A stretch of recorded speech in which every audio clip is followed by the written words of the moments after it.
So I guess what I'd love to do now is take that and talk to our two entrepreneurs and CEOs and say, there's always the concern or historical concern around the valley of death, and how do you work with the government as a young company? And you two have done it successfully, and your companies have. Give us the unvarnished view. Like, what's working and what's not working? Chris and Balan. Balan, you want to go first? Well, yeah, thank you. Just how much time do we have, Raj? No, I'm kidding. Listen, it's great. Thanks, Raj. Obviously, feel there's a lot to unpack with even Jennifer's, thoughts and with General Gruen's. But, let me just say, it takes tenacity and technical excellence and mission focus. I thinking differently about these problems, I don't really talk about AI. Warfighters don't buy AI. They buy software that helps them win. Intelligence analysts don't care that it's powered by gremlins or quantum or blockchain or AI. They want to know if the software helps them win, helps them understand the world ahead of their adversaries. They know, as Jennifer and General Gruen described, that our adversaries are actively operationalizing capabilities in their software, harnessing the power of their private sector information, knowledge, and companies, and using artificial intelligence as best they can with the advent of deep nets and compute power to understand the world ahead of us. It's just that simple. So at the end of the day, as a venture-backed firm, I got to convince my venture investors that this valley of death you're talking about is not something to be worried about. If our software is the best in the world at helping them win, there's almost unlimited budget available for us. Nobody has, listen, if I'm competing for the very narrow slice of innovation money that Jennifer has set aside or that General Gruen has set aside, there's no hope in getting the venture flow, trillions of dollars of venture flow in private sector innovation economy in the United States focused on national security and intelligence. We have to build software that Jennifer and General Gruen and other people can't live without.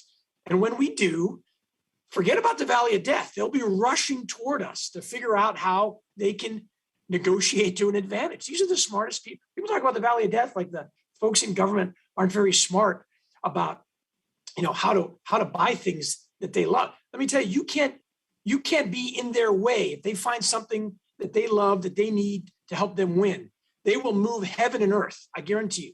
So the real question is not on the government on figuring out this valley of death. It's on whether we're mission tuning commercial software so that an operator in the field at the edge or whatever it is market you're talking about feels like the power that your software is now giving them is so exceptional that they can't live without it. Let me tell you, Jennifer's a warfighter too in her own light, and of course General Gruen is. But man, you want to get in the way of one of those operators. Forget about it. Everybody falls in line once they see the software and the capabilities that we think now we can present. The question for private sector is, do you have the tenacity, the technical excellence? This is not a B2C or B2B. You build a new dance app and you get your 1,000 subscribers in the first day and 10,000 the second day. This is hardcore. They want you to mission tune your software to make sure that they can win. And of course, these are the most consequential missions on earth. People's lives in some cases are at stake. So it's not an easy environment. In some ways, I like to think of the adversity as a competitive advantage. The fact that I'm willing to go through this grueling process to prove and validate our software when many other commercial firms would have had 5 or 6 decisions in the time it takes the government to make one sales cycle. But what I tell my venture-backed investors is, listen, we have to believe that what we're working on is so important to our nation, Western nation's success. And let me just give you a hint. I believe that the brand value from the intelligence community and from the armed services, but broadly the Department of Defense, is so high, is so valuable. If you're successful there, there's not a single commercial market that your software may be relevant to that you can't dominate. So that's my pitch. My investors have believed it. We got a long, hard slog. I don't talk about the valley of death with them, kind of wringing my hands. Oh my God. They want to know whether our software helps these intelligence analysts make better decisions. Turns out the visual, I call it, visual intelligence platform that Mirage has become is quite adept. And we'll talk about it potentially later, but right away when you're watching your customers, your software, whether or not you're helping them win. There's just no question when they can contextualize faster that they know that they've got something that can help them win. So I think what we got to focus on is not on the valley of death, although there's no question you got a couple experts at this, the processes, the culture. There's 10 books written on how difficult adoption is. I think this leadership team and the DoD's leadership team knows there's a bit of a crisis unfolding with the amount of data and our ability to stay ahead of it, and our ability for our young Marines to understand the geography of the fight, and inside the fight, whether or not they have the information to be more precise and decisive when lives are in harm's way. We know that's valuable. So the question is whether we can build it. I think adopting commercial capabilities in AI is wise. They have to be mission tuned to help we shouldn't buy it because there's AI. We should buy it because it helps them win. So I'm not too focused on it, Raj. Do I complain occasionally on Friday afternoons over a beer about how long it takes and how difficult it is for them to get the color of money and the contract vehicle? Oh my God, it's just unbelievable. Now, turns out JSOC, thankfully can use some additional authorities.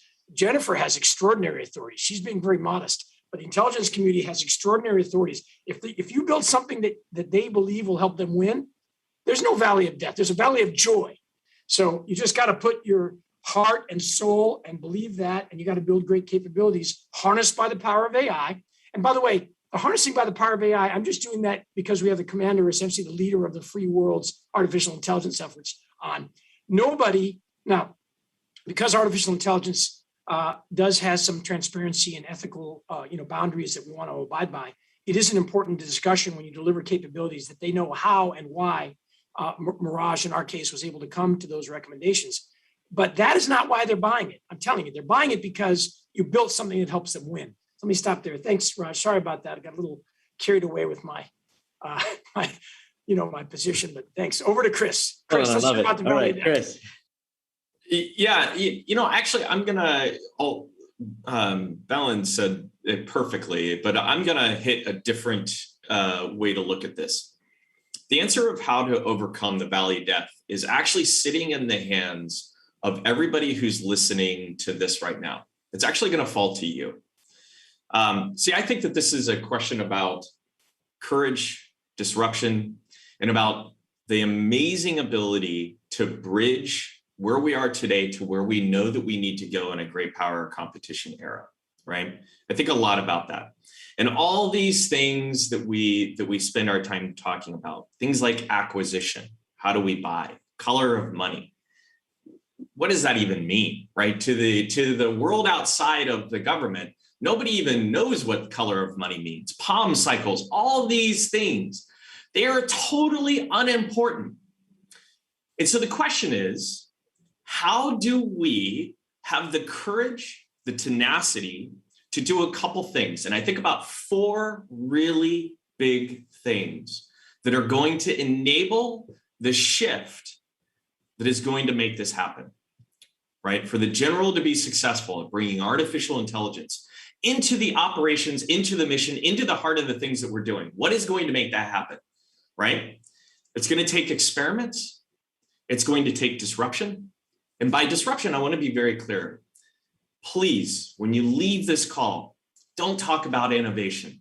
Don't talk about innovation. I never use that word. Use the word disruption. Why? Because we want to look at the things that didn't work before, and we want to disrupt them. We want to change them. We want to get rid of them. We want to rethink how they're done. And we want to go into a new era with new technologies and new ways of thinking. So let's disrupt those things. We're going to do it by bringing incredible experiments in. We're going to have failures. There's one thing that everybody who starts a company will tell you. It's about what you learned from failures. Have the experience to quickly shift around. Don't be so married to the things that happened the day before that we can't change our thinking about where we're going tomorrow. Allow for those failures and allow for that ambiguous environment to lead us to things that give us the courage, the tenacity to actually move forward with important solutions. There's something that the general said around finding problems that are going to be impactful, right? Going after the way that we think about the problems that we want to focus these technologies on. I would encourage everybody here, as you're thinking about things like artificial intelligence, machine learning, computer vision, all these fantastical concepts, right? Find small problems that become building blocks to big solutions and outcomes that people care about. It's a very practical thing. take a big problem, right? The general was talking about, what do we do in the South China Sea? Things like that. Break it down into something that by itself is small enough that we could actually have an experiment to see how these technologies could change our world there.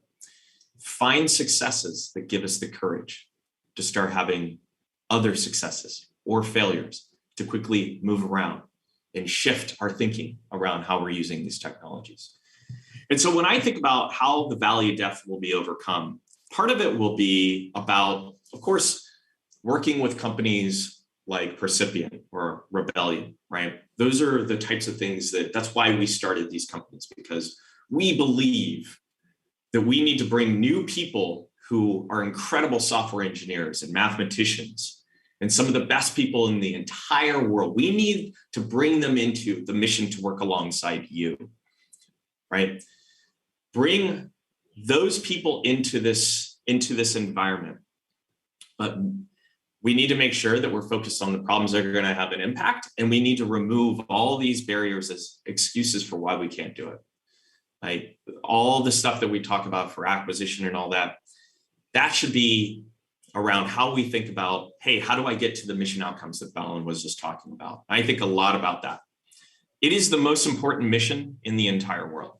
I find it absolutely unbelievable that we are in a place where venture capital predominantly does not invest in the mission of defense and national security.